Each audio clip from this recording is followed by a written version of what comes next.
So now I'm going to do a really quick demonstration on our breathing, because sometimes when we're really stressed, we change our level of breathing.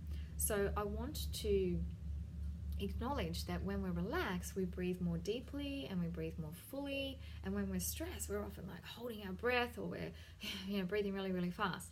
And so what EFT does, it increases the ability to reduce the stress levels by increasing your breather capacity as well. And so your body naturally responds very, very well to the stimulation through EFT.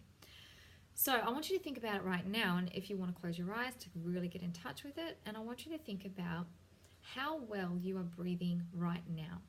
So if you were breathing at 100% full deep capacity, it would be like a 10 out of 10.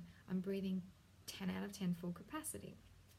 If you were breathing, say, 70% of what you know would be probably your full capacity, then it might be, well, I'm breathing about 7 out of 10 of that full capacity. And so I'm just going to do that quick demonstration by allowing you to now just breathe 3 times in slowly and gently. And just breathe out slowly and just get a gauge of how full you feel like you're breathing. Does the breath go right down into the diaphragm, or is it more upper respiratory? Are you holding your breath slightly? So just get a gauge and just trust that whatever you come up with is the correct answer. And so now that you've got that gauge of how well you're breathing and how fully and deeply you're breathing, just acknowledge it.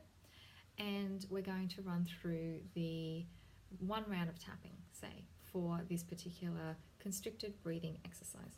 So we're going to do the setup statement on the karate chop point. So I want you to just say out loud after me, even though I'm not breathing to my full capacity, and just make a mental note of what that measure was. So say if it was like 75%, I deeply and completely accept myself. Even though I'm not breathing to my full capacity, I deeply and completely accept myself. Even though I know that I'm not breathing to my full capacity, I deeply and completely accept myself. Now we're going to go to the rest of the points, and we're going to say the reminder phase, which may look like something like this. Not breathing to my full capacity. Outside of I, I'm not breathing to my full capacity. Under the eye, I'm not breathing to my full capacity. Under the nose, I'm not breathing to my full capacity. On the chin, not breathing to my full capacity. On the collarbone, not breathing to my full capacity. Under the arm, not breathing to my full capacity. And as you're saying that, you're focusing on it. And top of the head, not breathing to my full capacity. Okay. So now I want you to measure it, and I want you to take a nice, slow, deep breath in. And breathing out slowly, and just notice the difference after only 1 round of assessing the percentage that you may be breathing now. So you might find that you're breathing just a little bit deeper, and maybe you were 75%, and now maybe you feel like it's more like 85%. So you may want to repeat another round.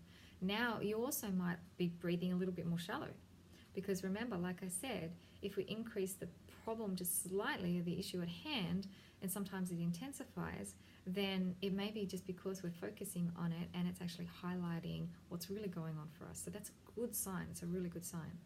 And so then I would encourage you to do another round of tapping and then reassess it. And then usually after we go through the tapping and we take a nice deep breath in, we reassess it and remeasure it, after, it doesn't matter whether it's an emotion that you're working on, it doesn't matter whether you do a round of tapping on a belief, just keep it simple for now. But the basic recipe is acknowledging the problem, rating the distress level, setting up the statement, even though, whatever the problem is, followed by I deeply and completely accept myself, going through the points with the reminder phase, which is what the problem is, focusing on that, right? And then reassessing by taking a nice deep breath in and then just resetting our body, breathing out. You might want to have a sip of water, since water is a conductor of electricity, and what we're doing is essentially moving energy, because everything is energy and our bodies work through electricity like that with the impulses that come from our nervous system, and emotions are no different, right?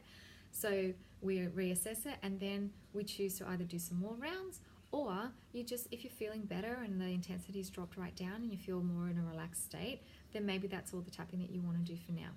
So if you do find that you want to repeat the round, say, for the breathing until you're breathing at what you know is 100% of your capacity, then I encourage you to just now continue that particular process with the constricted breathing exercise, so that you get a real feel for how your body is different to what it was before you started the EFT.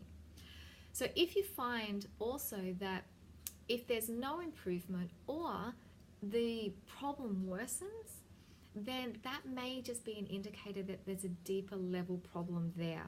So I do encourage you to also get some assistance with the emotional freedom technique. If you are finding that there is more of an issue that comes up for you, you can have emotions that pop up even from doing a simple breathing exercise, you know.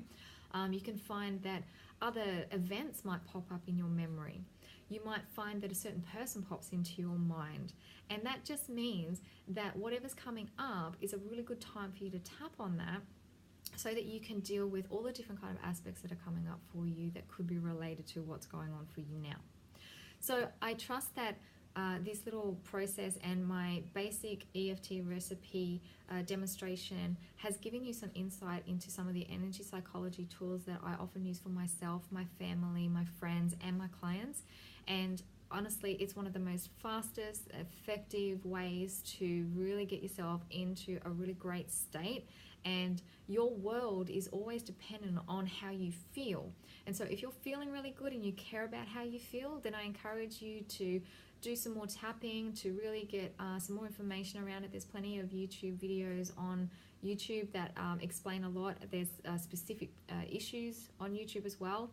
Or you're quite welcome to call and book a consultation and things like that with an EFT practitioner if you feel that you need some help in certain areas, particularly those traumatic ones like I was suggesting before, because every stage that we go through in our life, we always need that support, we always need that guidance. And so I trust that it's been very helpful for you with this quick 20-minute video today.